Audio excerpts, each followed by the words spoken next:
आने वाली है, तो हम लोग ने चाचू से चल के ना पैसे लेते हैं, उन्हें पटाखे बजाएंगे। ठीक है, चलो आओ।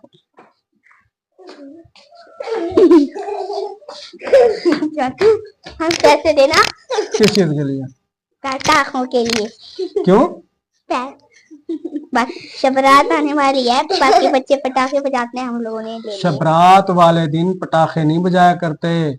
शबरात वाले दिन अल्लाह ताला की इबादत करते हैं। जो पटाखे बजाते हैं वो गुनाहगार होते हैं, उससे क्या है, मुसलमानों को तकलीफ पहुंचती है। ठीक है, वैसे चीज के लिए पैसे मैं दे दूंगा, लेकिन पटाखों के लिए पैसे नहीं लेने आपने। ठीक है, पटाखे नहीं बजाने, बल्कि क्या है, अल्लाह की इबादत करनी है। ठीक है, पैसे मैं चीज के लिए देता हूँ, पटाखों के लिए नहीं। आ गया समझ? ठीक है, ओके, पैसे देता हूं मैं। ये लो,